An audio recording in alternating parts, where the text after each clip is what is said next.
Assalamualaikum warahmatullahi wabarakatuh.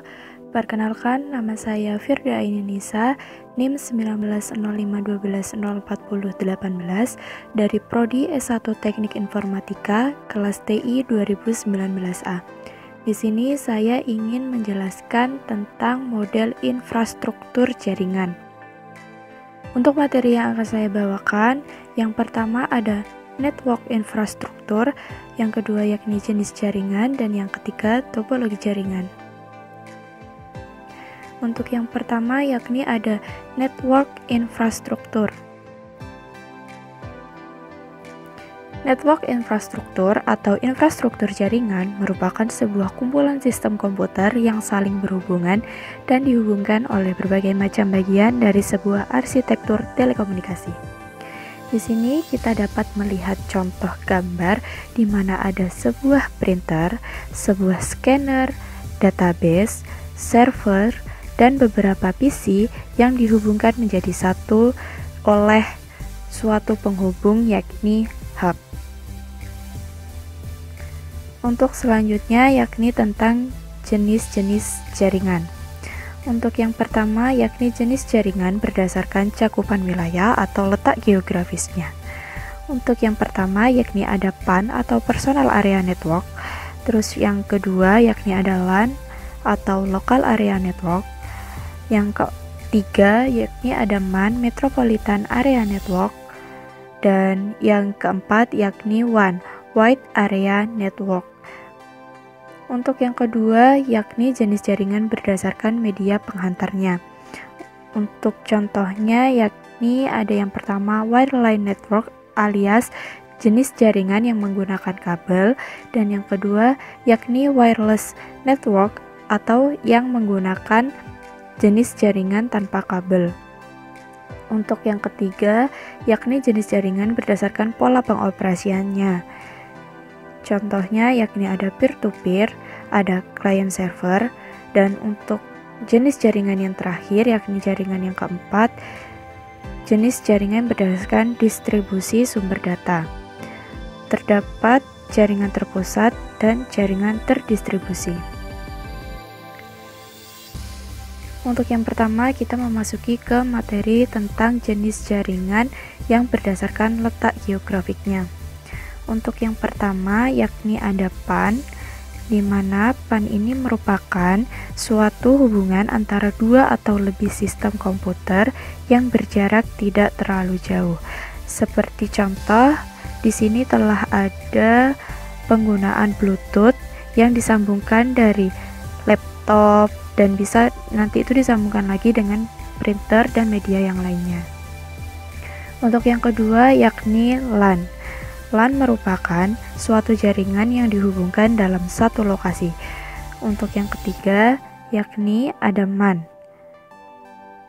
di mana jaringan tersebut merupakan jaringan yang saling terhubung dalam suatu kota dengan transfer data berkecepatan tinggi. Untuk yang terakhir yakni ada WAN, di mana WAN ini merupakan jenis jaringan komputer yang mencakup area lebih luas dengan teknologi yang lebih besar. Untuk selanjutnya yakni jenis jaringan berdasarkan media penghantarnya. Untuk yang pertama yakni ada wireline network alias dengan menggunakan kabel, di mana jaringan komputer yang menjadikan kabel sebagai media pengirim paket data. Biasanya kabel berskala kecil sampai menengah menggunakan kabel serat tembaga atau kabelan. Adapun untuk skala besar jenis kabel yang sering digunakan di era sekarang ini mungkin seperti fiber optik atau yang sering disebut dengan serat optik. Untuk selanjutnya yakni jenis jaringan berdasarkan pola pengoperasiannya, di mana di sini telah ada contoh yakni peer-to-peer. Jaringan ini itu merupakan suatu tipe jaringan yang tidak mengenal file server. Bahkan semua anggota jaringan dapat menjadi server dan dapat juga menjadi klien secara simultan dengan cara yang lebih mudah. Jadi di sini telah ada 4 media yakni media komputer. Jadi kalau misalnya peer-to-peer itu semuanya bisa menjadi server maupun klien. Semisal di sini laptop pertama dia sebagai server dan laptop yang 1, 1, 2, dan 3 ini merupakan klien, dan begitu pula sebaliknya. Untuk selanjutnya, yakni ada klien server, di mana pada jaringan tipe ini wajib minimal mempunyai sebuah file server yang berkinerja tinggi untuk melayani seluruh klien atau anggota jaringan, karena pada jaringan tipe ini komunikasi antar sistem pengaturan administrasi jaringan bahkan kontrol keamanan jaringan dilakukan oleh file server. Untuk yang selanjutnya yakni jenis jaringan berdasarkan sumber datanya. Untuk yang pertama yakni ada jaringan terpusat, di mana jaringan yang terdiri dari komputer klien dan komputer server, di mana komputer klien bertugas sebagai perantara dalam mengakses sumber informasi atau data yang berasal dari komputer server. Dalam jaringan terpusat terdapat istilah DAM terminal atau istilah yaitu terminal bisu, di mana terminal ini tidak memiliki alat pemroses data. Dan untuk yang kedua yakni jaringan terdistribusi. Pengertian jaringan terdistribusi ini merupakan hasil gabungan dari beberapa jaringan terpusat sehingga memungkinkan beberapa komputer server dan klien dapat saling terhubung dan membentuk suatu sistem jaringan. Nah, apakah hanya itu info yang akan saya berikan? Tentu tidak, karena kita akan memasuki ke materi selanjutnya yakni tentang topologi jaringan. Jadi pada topologi jaringan sendiri ada beberapa jenis topologinya. Untuk yang pertama yakni ada hybrid topologi yang memiliki arti gabungan dari dua atau lebih jenis topologi jaringan yang berbeda.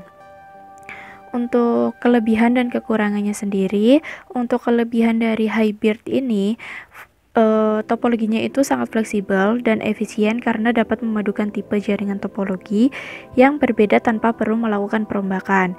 Yang kedua, tipe jaringan bisa disesuaikan dengan tujuan tertentu, dan untuk kecepatannya jaringan ini cukup stabil. Dan untuk yang selanjutnya yakni ada kekurangan hybrid topologi. Yang pertama, biaya pengelolaan dan perawatan menjadi cukup tinggi karena skema topologi gabungan cukup rumit. Kedua, instalasi jaringan cukup susah untuk dibangun. Dan yang ketiga, jaringan tipe ini membutuhkan perangkat jaringan yang cukup banyak, yaitu ada hub, switch, router, access point, LAN card, dan wireless card. Untuk selanjutnya yakni ada bus topologi, di mana semua sentral dihubungkan secara langsung pada medium transmisi dengan konfigurasi yang disebut bus. Untuk kelebihan dan kekurangannya sendiri, yang pertama, untuk kelebihan jumlah not tidak dibatasi, tidak seperti hub yang dibatasi oleh jumlah dari port, atau misal 16 port untuk 16 not. Jadi untuk yang kedua, untuk kelebihannya yakni kecepatan pengiriman data lebih cepat karena data berjalan searah. Yang ketiga, lebih mudah dan murah jika ingin menambah atau mengurangi jumlah not, karena yang dibutuhkan hanya kabel dan konektor saja.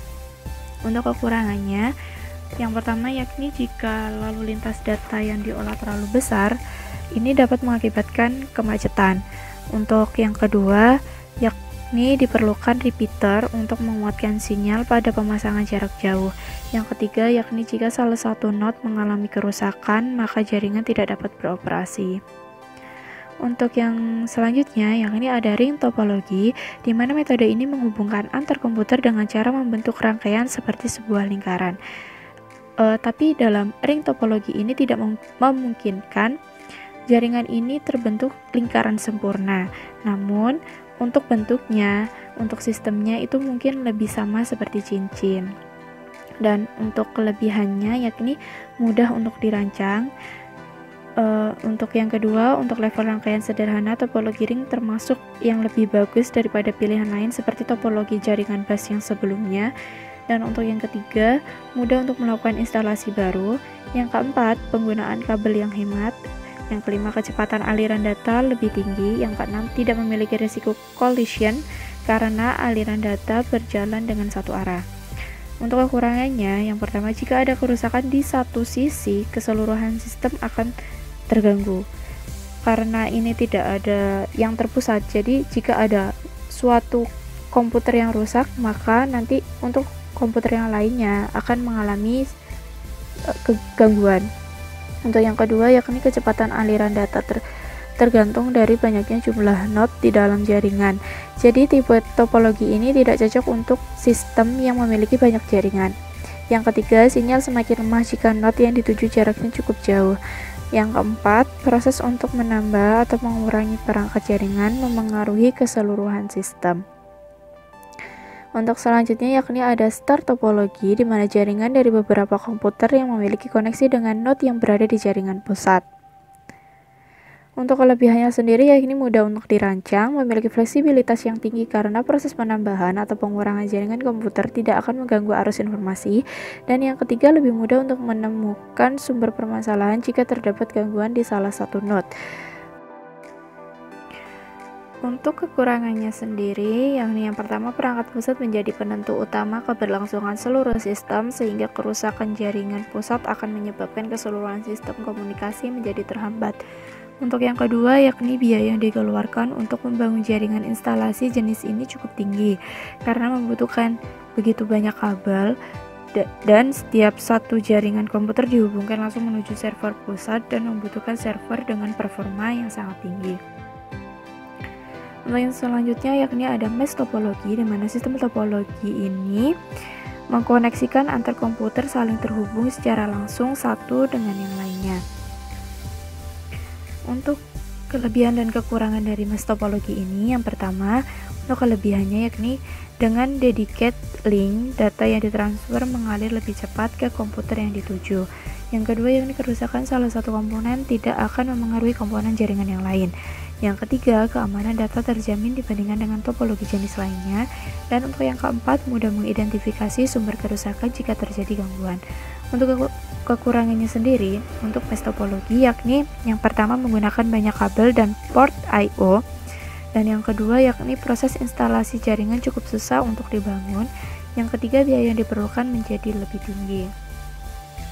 Untuk yang selanjutnya yakni ada jenis topologi jaringan yang terakhir, yakni itu tritopologi. Tritopologi merupakan bentuk gabungan dari sistem topologi bus dan star, di mana jaringan topologi bus menjadi konektor utama. Jadi topologi bus ini merupakan konektor utama beberapa topologi star. Jadi nanti itu akan ada beberapa topologi star, di mana nanti itu sebagai konektor utamanya yakni adalah bus topologi. Untuk selanjutnya ini ada kelebihan dan kekurangan dari tritopologi. Untuk kelebihannya sendiri yakni yang pertama sesuai dengan kebutuhan jaringan komputer dalam skala besar, dan untuk yang kedua pengembangan jaringan dapat dilakukan dengan mudah. Yang ketiga, jika salah satu stasiun sekunder mengalami kerusakan tidak akan mengganggu keseluruhan sistem. Yang keempat, arus informasi data dilakukan secara point to point. Untuk kekurangannya sendiri cukup lumayan banyak, yakni yang pertama seluruh jaringan akan tergantung dengan kabel penghubung utama. Yang kedua, peran HUD cukup penting sehingga jika terjadi kerusakan akan menyebabkan pengaruh yang besar pada sistem topologi. Yang ketiga, sistem hierarki membuat jaringan yang berada di hierarki bawah terpengaruh dengan kerusakan sistem yang berada di atas. Untuk yang keempat, yakni perawatan jaringan cukup susah untuk dilakukan. Yang kelima, biaya yang diperlukan untuk membangun topologi model ini cukup mahal. Dan yang keenam, instalasi topologi tree cukup susah untuk dilakukan. Dan yang terakhir, memiliki kemungkinan besar untuk terjadi collision di kabel utama. Untuk yang selanjutnya, jika kita telah menyinggung dan membahas apa sih infrastruktur pada jaringan, maka yang paling penting dan paling prioritas utama yakni merupakan data center. Data center sendiri saat ini dapat dilihat sebagai kunci dari parameter bisnis dan bukan sebagai fasilitas eksternal untuk penyimpanan informasi dan model operasi bisnis. Data center ini juga itu menjadi sangat penting bagi fungsi perusahaan bisnis yang begitu besar. Setiap gangguan di operasi data center dapat benar-benar menurunkan bisnis jika tidak memiliki strategi cadangan yang efisien. Terima kasih telah menyimak video saya. Saya pamit undur diri. Wassalamualaikum warahmatullahi wabarakatuh.